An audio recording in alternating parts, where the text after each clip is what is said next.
Good evening. My name is Victoria DeMonso, and I am currently a second-year animal health technologist in a blended program at Lakeland College.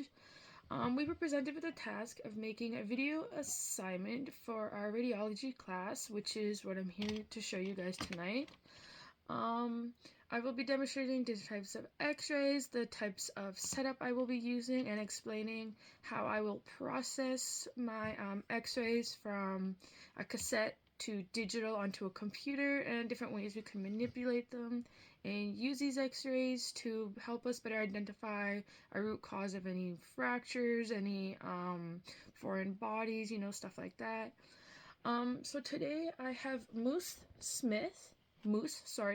like the animal, and he is a 5-year-old golden retriever mix. He is a male and he is neutered. He is very docile, very quiet. Like he just has very nice demeanor, to him. And for purposes of this video, we will be using him to do our different types of X-rays, and perform different types of positionings, different angles with our tabletop x-ray is, like I said, that we will be using. Good evening and welcome back to my radiology assignment. For this next part, we're going to be talking about my CR system and how it works with my tabletop system and x-ray machine. So CR means computed radiology, so it is a digital x-ray. And for purposes of this video, I will be using this notebook as my plate / cassette. And this table you can kind of see in front of me is going to be my tabletop x-ray machine. So with CR x-rays, we have bucky trays that would sit just below the table, and it would be used when an animal or a certain area that we are measuring to x-ray that we want to focus on measures more than 10 centimeters. So in this case, our lovely assistant here, Moose, does unfortunately measure more than 10 centimeters. So we will be using a bucky tray. Also, because this is an assignment and I do not have a bucky tray, and it would be very hard to understand the basic concepts of what I'm going to be doing, I have decided just to film my cassette on top of the table as if he was less than 10 centimeters and just focus as if it wasn't more than 10 centimeters, if that makes sense. So the bucket tray sits just below the table, and you would insert your film into the cassette, load your cassette into the bucket tray, and it utilizes the cassettes to capture the x-ray on film to then be processed into a digital x-ray. The grid tray is to absorb any scattered matter, secondary radiation, and can also help to limit the primary radiation that we may receive. The CR uses a cassette system, so these cassettes contain a thin layer inside / within them that records and stores the x-ray as an unprocessed image. So these cassettes use a film holder that has within it a pair of intensifying screens. So these screens are attached to the front and to the back of the film holder, and inside of that it has an appropriate size sheet of film which will contain our image. The sheet of film is composed of an emulsion that coats either one side of the sheet, and then the outer side has a super coat that will protect it when it is loading and unloading from our cassette. Just as an example, with this notebook, this front portion of my book would be the first pair of the intensifying screens, and the back of the book, this brown sheet, would be the second pair. In the middle, if I fold it up like this horizontally, you can see that there's kind of like 3 distinct layers. So it would be one pair of intensifying screens, my sheet of film, and then my other intensifying screen. The plate or film should be stored as soon as possible, loaded onto a process reader.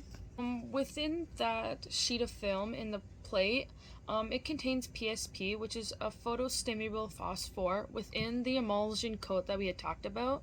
The plate is then exposed to the x-ray that is in the tabletop or in the grid tray, so bucky tray, which is what we are using. Once it is set up, the exposure switch is then controlled when the x-ray will be taken, and then you will hear either a sound or a beat or a clunk or something to let you know that the x-ray has been taken. Once our image is taken, we will then convert our image that we have taken on our cassette into an actual digital x-ray. So to do so, our cassette will then be placed into a CR reader. Inside of the scanner, the PSP plate is then scanned by a helium neon laser beam. So this laser beam, when it releases light, it will produce an electrical signal for the computer. Thus, it will create a digital image that is then processed and sent to our computer. One advantage to this system is that we can continue to reuse our plates, and because of this, it is less costly than using just a tabletop. One major disadvantage to this system and using these cassettes is that it will take many retakes for us to actually get proper x-rays that we need until they are processed.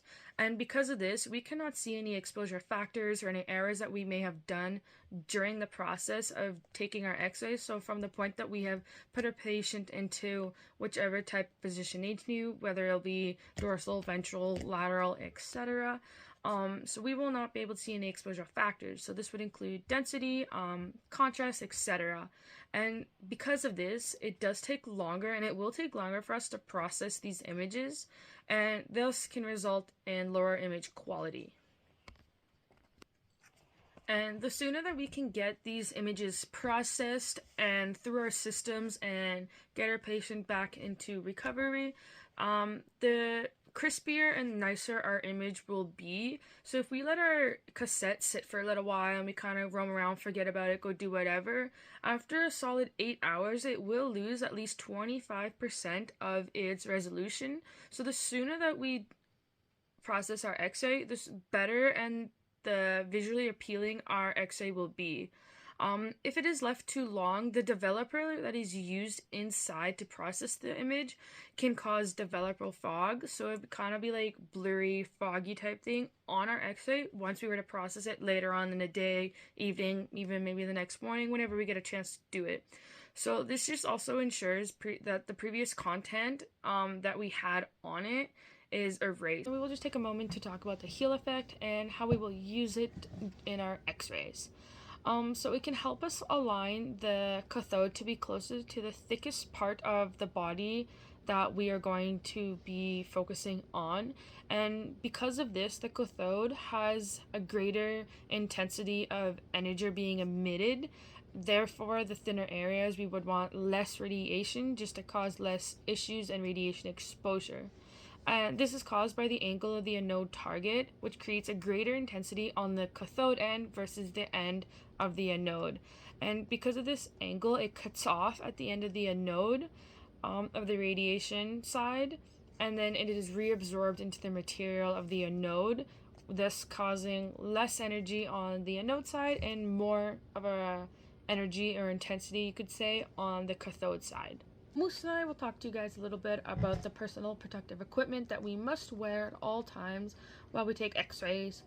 So to begin, you do need protective glasses, a thyroid collar, leaded gloves, a dosimeter, leaded apron, and the apron has to be tied at the waist level and secure at your neck.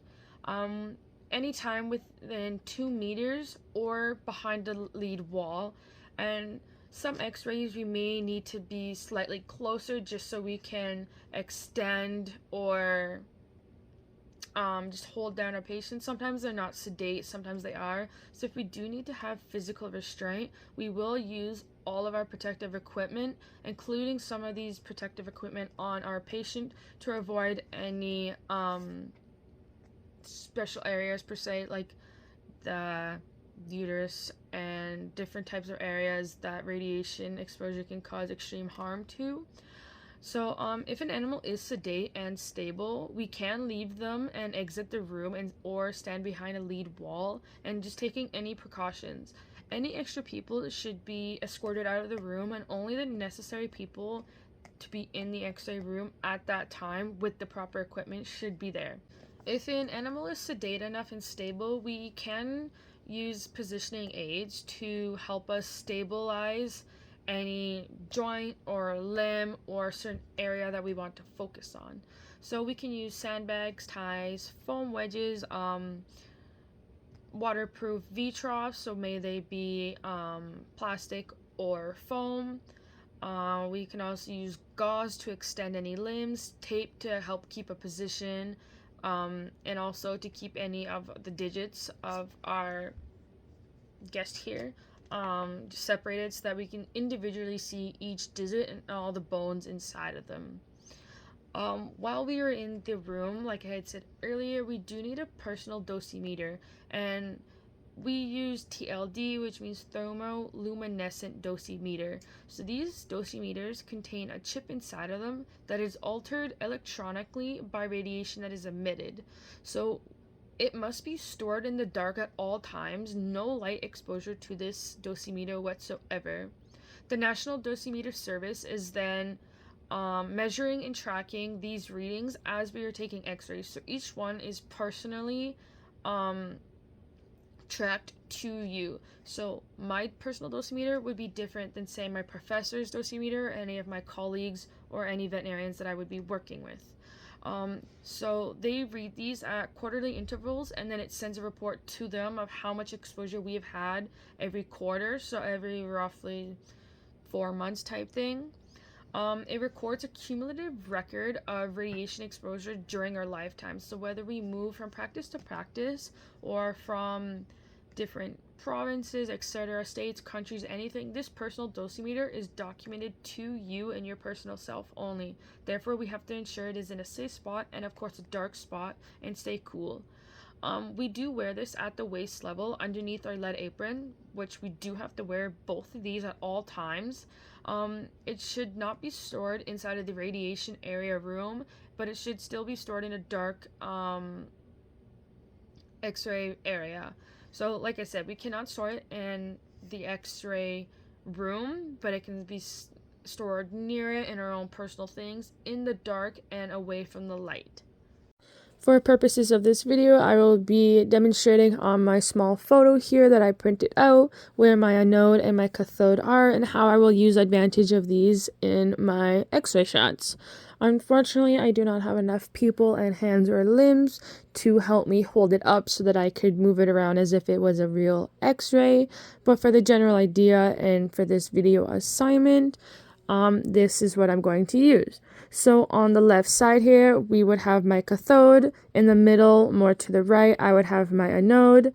And then we could use the collimator would be roughly down here. And this is what we would use for our central beam, and how we would ensure all of our borders that I have mentioned in my videos, or my clips, sorry, will be utilized.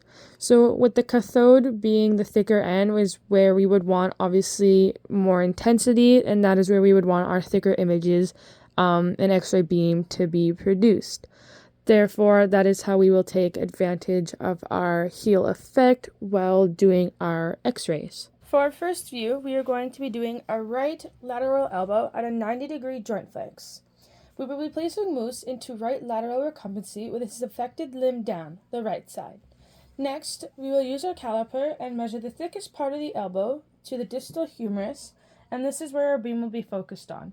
So approximately right across there. It's a little hard to do on this stuffy, but you have the general idea of where we would measure at.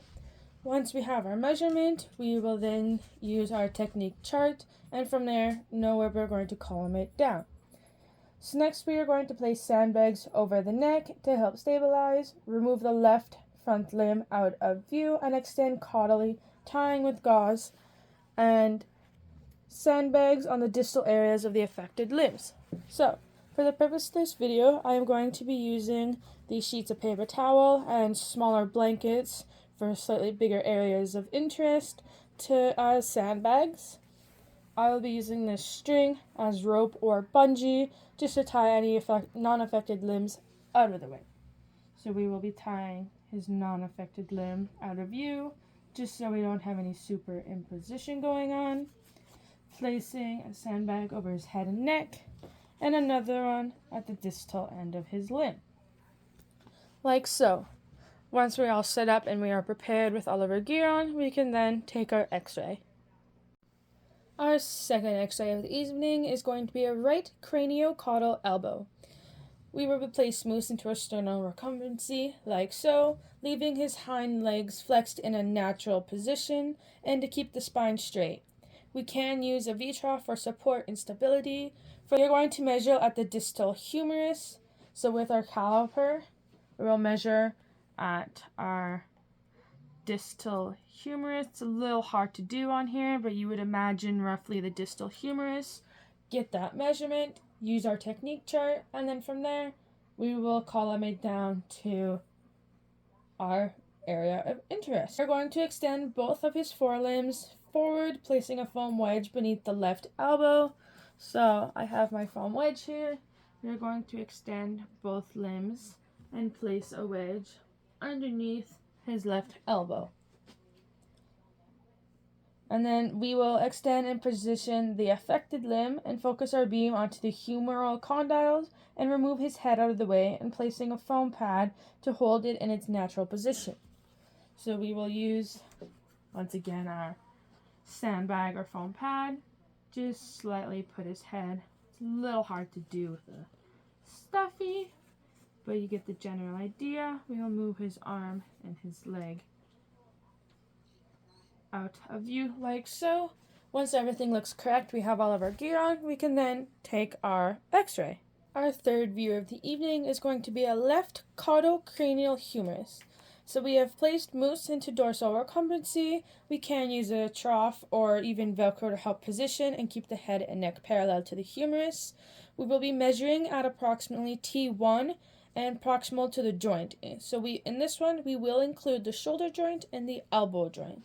So when we would measure down from the thickest part of, like I had said, and then from there we can secure with sandbags or gauze to help keep him in position. For the purposes of this video, we will just keep him as so, and imagine that we would have our V-trough, and then we would go from there. Our next shot, we are going to be doing a left lateral carpus and phalanges. For this one, we are going to measure the site of interest and then center our beam on the entire carpus, phalanges, and then center it at the phalangeal metacarpal articulation. We will then place him into lateral recumbency like he is so, affected side down.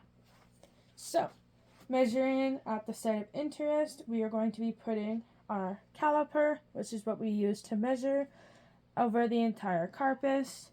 So carpus, metatarsals, and then our digits. So roughly there, once we get our measurement, we will then use our technique chart, check on our chart where we need to column it down to, ensure that we have all of our borders that I had mentioned within our light beam.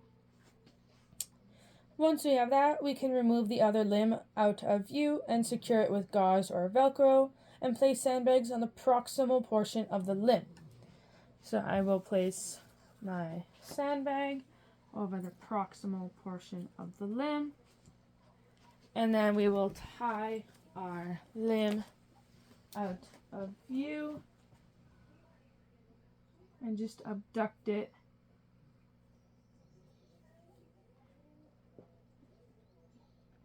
like so. And then if we were to take any rads or x-rays of our digits, we could separate them and we could either use gauze or tape to isolate them individually. And we can use the elbow to help keep in position and prevent any rotation. We can also use any positioning aids, so foam wedges, foam padding, and any extra areas we may need to, just to keep it parallel and stabilized for our patient and for the patient's comfort in general. Continuing with our hind limb, we will be going to the left caudocranial tibia fibula. So we have positioned Moose, as we can see, into sternal recumbency in a V-trough. We can secure him also with sandbags or a tape. His head will be kept in a natural position, and we can support this with sandbags over the head and be cautious not to restrict his breathing. We will be measuring at the mid-shaft of the tibia fibula, with our beam centered at the mid-shaft of our tibia and fibula, and then our borders will be the tarsus and stifle joint. And then from there, we will take our measurement like so. Once we have our measurement, we will use our technique chart, column it down, and ensure our borders are within our light beam. We can pull the forelimbs cranially and support if needed. Our unaffected limb can be laid flexed and next to the body, a foam pad for support. We will then secure the affected limb with a sandbag over the metatarsals. So we can put our sandbag over our metatarsals, ensure that our tail and our other limb are laying still, and then pull our front limbs cranially just to keep him stabilized and straight. Once we have done that, we can then take our x-ray. Continuing, we will do our right lateral stifle. So we are going to be measuring at the distal end of the femur with our central beam being focused on the stifle joint, intercondyle fossa of the femur, and then our borders will be proximal of the tibia and distal to the femur. So taking our caliper, we will measure from the distal end of the femur, so distal end of the femur. It is a little hard to do with our stuffed animal in this case, but for the general purpose of this video, we would measure approximately here, get the thickest part, which thickest would be up here. Once we have our correct measurement, we will then go to our technique chart, post it on the wall, column it down, and ensure that we have all of our borders and our area of focus in our light beam. We have placed Moose into lateral occupancy, and then we will abduct his unaffected limb out of view and pull laterally and secure with either rope, bungee, velcro, etc. So, taking my rope here, we will abduct his limb out of view here, like so, making sure our focus is on that general area. We can tape around the stifle and the tarsus to the table, and we can extend the affected limb, keeping the stifle in a natural position, placing sandbags over the distal limb and a foam pad under the tarsus. So, and then our foam pad would be kind of just under there, like so. Like so. Next, we will continue on to our thorax. So here we are going to be starting with a left lateral thorax. We have placed our ID ventrally, so there you can see it says L for left. We will measure at the caudal border of the scapula, just over the thickest part of the thorax. And our central beam will be between the 5th and 6th ribs, approximately midway between the spine and the sternum. For this one, we do want to include the full rib cage. Measuring our scapula, which would be up there, between our 5th and 6th, like so. Once we have placed Moose into left lateral occupancy like he is now, we will extend his forelimbs cranially, like so, without rotating the thorax, and we can secure these legs to the table with Velcro. And like I said, just tie them gently down to the table just to prevent any rotations down to our table. And then we will slightly extend our hind limbs caudally and securing both with sandbags. So, of course, ensuring that we do not rotate our patient. Place sandbags over both like so. And then we can place a foam pad between the femurs just for prevention of any rotation. We can elevate the sternum with wedges so it is at the same place as the same plane as the thoracic vertebrae, just to eliminate any rotation. So we will just place it under sternum, kind of like that, as a foam wedge, and then place any like so, and then we could put another wedge in between the femurs back there just to prevent any rotation. And the reasoning why a left lateral is not as common as a right lateral is just because certain structures will deviate and not overlap, or they won't be as parallel as if we were doing a right lateral shot. The cardiac silhouette can appear a little displaced from the sternum, and then the diaphragmatic crura can appear to be like crisscrossed and deviated as well, and of course some possible atelectasis as well in there. Next, we are going to be doing a ventral dorsal thorax. So we will be measuring at the scapula and at the highest point of the sternum with our beam over the spine and sternum at the caudal end of our scapula to the 5th and 6th rib. So we have him in dorsal recumbency at the moment. So now we will measure at our scapula and at our highest point, kind of like so with our caliper. Once we have our measurement, we can use our technique chart to then figure out where we need to collimate down to. Of course, getting this general area right there in our view. His head will be straight forward and his forelimbs will be pulled cranially, keeping the nose between the limbs, and tie individually each limb to the table. So, tying each limb individually, keeping his head and nose parallel and between. For the purposes of this video, we will imagine I have tied each of those front limbs down. We would have a V-trough placed underneath our patient moose, keeping the body symmetrical, and we will then keep his hind limbs in a natural frog leg position, kind of like so, and then tying each of his limbs down at the distal limbs to the table as well. We can then place a sandbag over each limb and then take the shot at full inspiration. We can then place our sandbag like so, wait till we have a full inspiration. Once we're ready, take our x-ray. Our abdomen, we will be doing a right lateral abdomen. So for this one, we will measure the caudal aspect of the 13th and 14th rib, which will be the thickest area, roughly our 13th, 14th rib right in there. Once we have that measurement, we will use our technique chart, and from there, collimate down.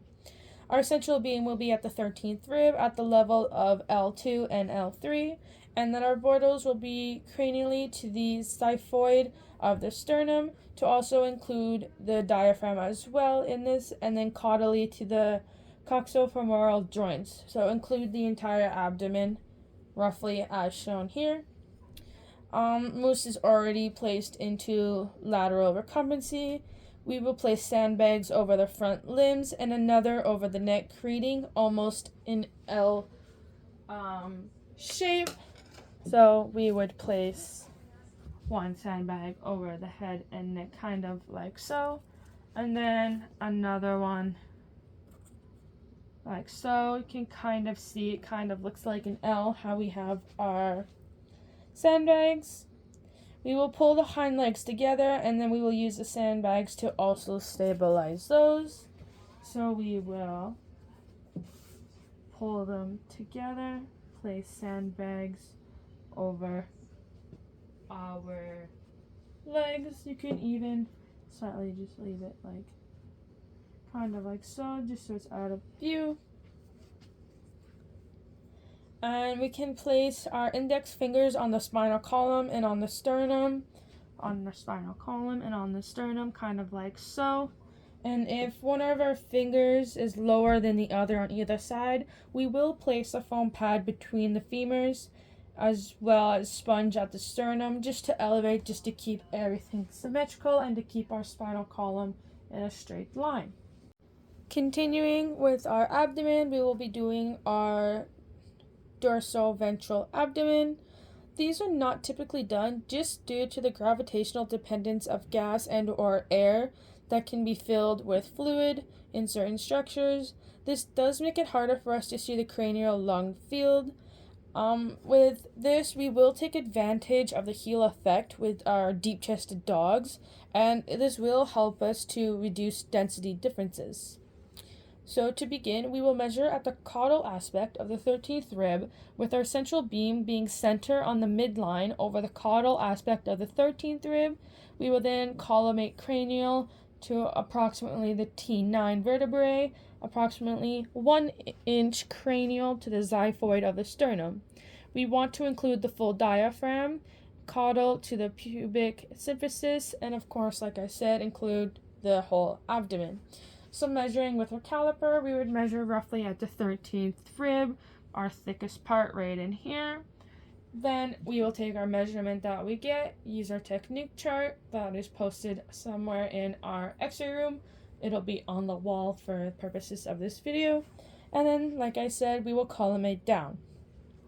Moose is already placed into ventral recumbency, his head straight and sandbags over his neck. So we will place him, fix up his limbs here. Sure his head and neck are secure and in a nice position. Place sandbags over his head and neck, kind of like so. His forelimbs we did extend into a natural position. We can tie them down to the table, and then we will be doing the same thing as well with the hind limbs, ensuring that we keep the body symmetrical. So once we have them into like a natural position, how he prefers to lay, just secure them to the table, sandbags or a rope. For the purpose of this video, I will just be using sandbags. And then once we are ready, we can now take our x-ray view of our dorsal ventral abdomen. Moving down to our vertebral, we will be continuing with our right lateral thoracic. So right now we have Moose placed into the right lateral recumbency. We will measure at the highest point of the sternum, with our central beam being roughly between T6 and T7, or at the caudal scapula. We should include C7, the shoulder, and L1 just past the last rib.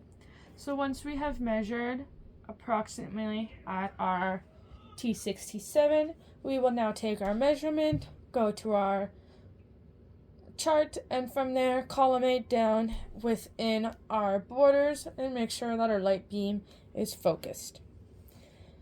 We will move the pelvis ventrally to straighten the thoracic spine. We will superimpose the hind limbs caudally, kind of like so, just so they're on top of each other. And we can secure this with sandbags, and we will be doing the same thing with the front limbs. So you can tell that they are pretty much almost already superimposed, kind of like so. Placing our sandbags over top. We can place sponges under the sternum to achieve true alignment, and we could essentially place a strip of tape along the vertebrae just to ensure alignment. So on the back here of the spine, we could place a piece of tape just to help us for the true alignment there. I will now be putting a sponge slightly under the sternum, just to create alignment. Continuing with our ventral dorsal sacrum, we will measure the wings of ilium with our central beam on the lumbosacral junction. Cranially, we will collimate to the wings of ilium and caudal to the femoral heads. So he is placed in dorsal recumbency at the moment. I am using this blue blanket, as you can kind of see here, as a V trough. We still have our cassette just below right there. So measuring from our wings of ilium is a little hard to do, but it'd be wings of the ilium in here at our thickest part. Once we have our measurement, we will then go to our technique chart posted on the side of the wall, and then be able to collimate down to where we need to and have our beam central. We will partially extend the hind limbs and the pelvic limbs equally and secure with sandbags. So, like I said, we will partially extend them, place sandbags kind of like so for our hind limbs. We will then extend as well the forelimbs cranially and extend with sandbags and support the head with sandbags as well. Of course, you could use rope or foam pads or anything you have. So here we will make sure that our nose and head is in between both of our limbs, kind of like so. Extend both cranially, and then could tie them down to the table on the side there. We will be maintaining the sternum and vertebrae at the same vertical plane.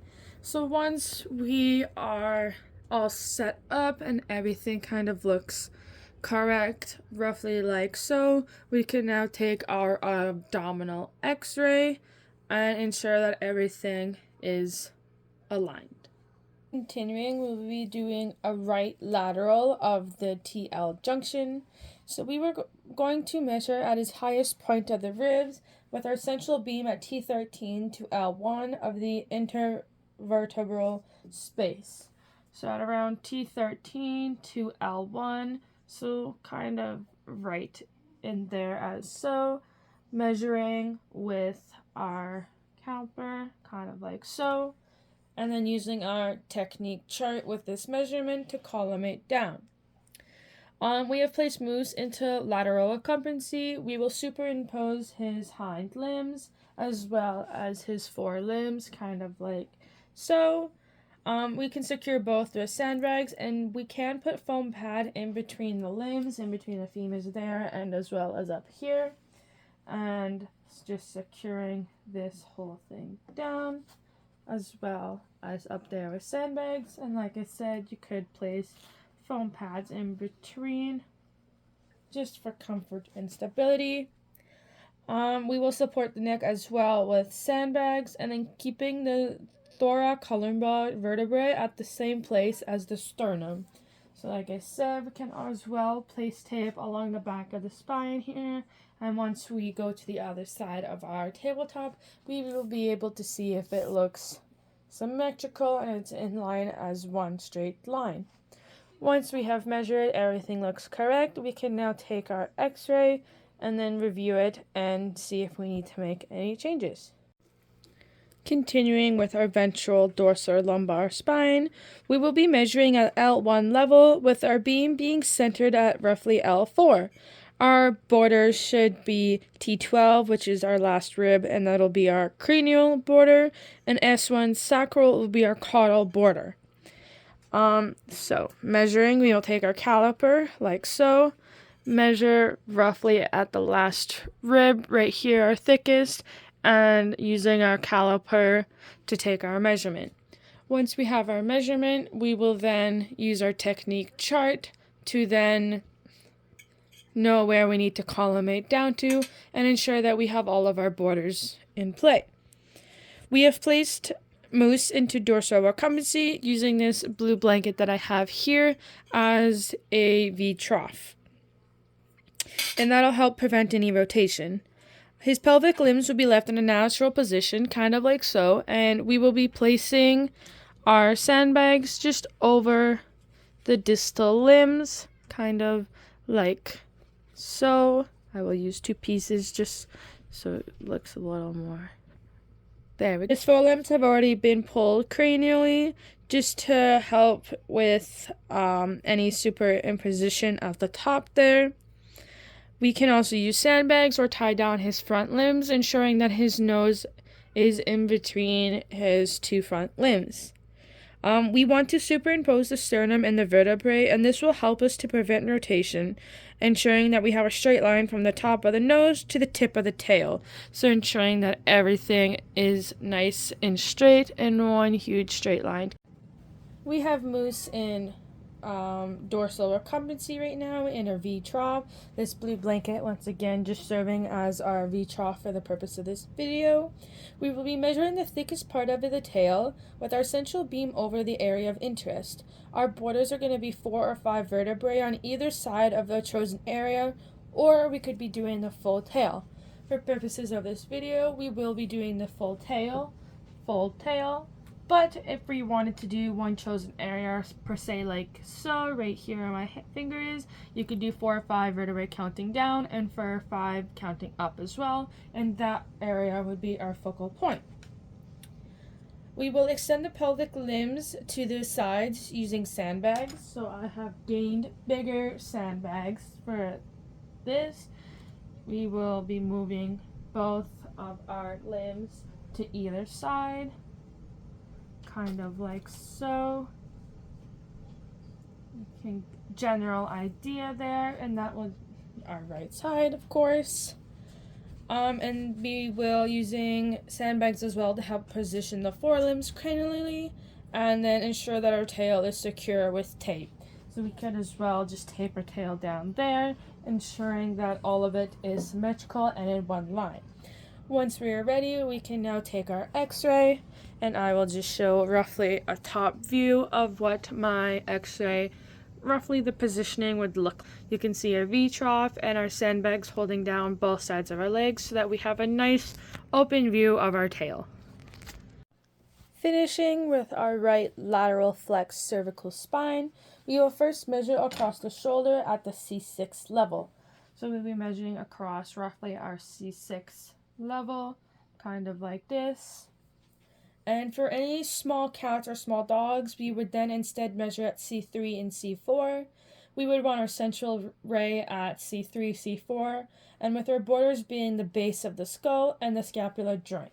So base of our skull and then our scapular joint, wanting to get right in there. We have placed moose into lateral recumbency. We want to superimpose the hind legs, position the forelimbs caudally, and superimpose them as well. So we will superimpose the front and the back kind of like so. We want to extend the head and elevate the nose. Head must be in true lateral position. So I have already placed a slight bag or positioning aid underneath the head. We will then ensure that his nose as well is, and place a flat positioning device under the mid-cervical area. If it is sagging, it'll also help support the cranial end of the head with the sandbag, as we have already done, you can see. We can also place sponges under the sternum just to provide any true alignment with the vertebrae. We can as well as use foam pads beneath the cervical vertebrae to keep them parallel to the table. So I have my foam pads here. I can place them under this end of the sternum here, ensuring that we are in true alignment and parallel with our table. Once everything looks correct, we can then take our x-rays and then view them and process them to ensure that we have gotten everything we need and that it looks correct.